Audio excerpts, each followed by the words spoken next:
तू जा घर में कार जाना, एक थोड़ी सी चाय लेके आना, छाछ का रोटी बनाएंगे इसके लिए खाना पीना, और उसके बनाएंगे लोबिया लेके आ, राजमा चावल बनाएंगे। चावल राजमा चावल लेके आना, ठीक है। तखलुस में पख्तियावाल दी उस फिलान शोर बाजार की ज़िंदगी को उसे दा खो सराकुना उस जोड़ शवे जैसे शोर बाजार के वहाँ दलता एक दुकान न हो दलता जो सो द्रे दुकान दो दुकान उस दलता शल दुकान हम डेढ़ शवे दी ओ सबका दलता अवल जवा मा यो जितेंद्र हो यो चाचा साहब सिंह दलता मुंग द्रे न परा किमी कवाल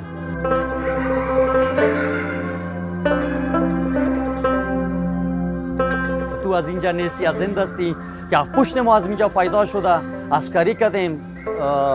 शहीद दादें खाना माचूर शो दुकाना माचूर शो देना वाले मास खुद मजगर्देज तुम खाना जिंदगी दौंजास मैं इंजा गुजारा में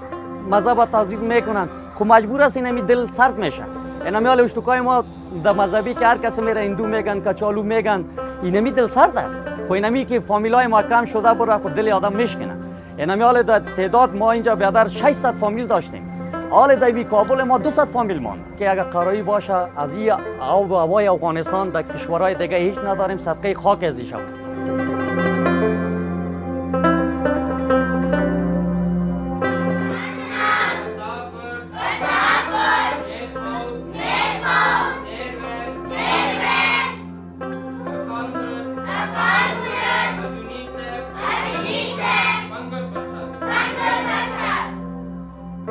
فی‌الحال یک 50 اشتغال ما به حساب برشان درس میدیم اینجا و بازم افتخار میکنم و تشکری میکنم از وزارت معارف که برای ما یک مکتب جور شده و اشتغال ما به حساب بخوانم. در پنجابی براتون بگم که انسان کا تیسرا نیتر ویدیا ہے. ویدیا به حساب چی میگن که سوم چشم انسان که است درس است. علم اینمی سے که از بین هر چی میره تعصب میره جنگ میره اینمی یک ثواب میشه که به حساب یک انسان اول می خواندن که وقتی که خوان اونمی از چیزی که در مغزش هست به حساب جنگ چرا که ما و شما در جنگ کلان شدیم باید جنگ و چیزا را از امرای درس باید ما پس کنیم.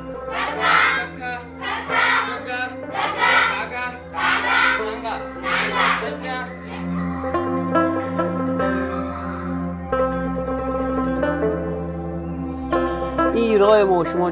پس نمو یک راست این در زبان که علیده یاد میشیم یک خدا را یاد میکنیم پس همون تو وطن جور شوه و برادرها خوارای ما یک جای باشیم و یک جای درس بخوانیم و از یک مکتب فارغ شویم این برای ما بسیار یک افتخار کلام است.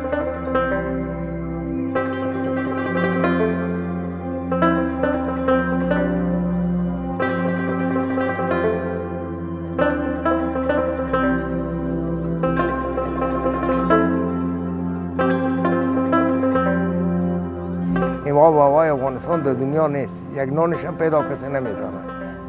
با ساس میکنه حکومت گزمه میایه اوز اول میایه پرسان میکنه سردارا خود نگاه کنین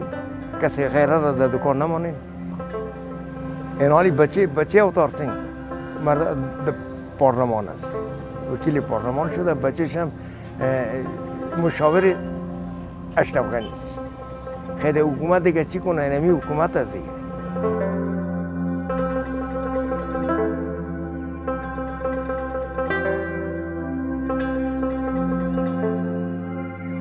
لیکن نمی که خدا رامی داشته باشه ما مردم بالکل نمیجا خوش هستیم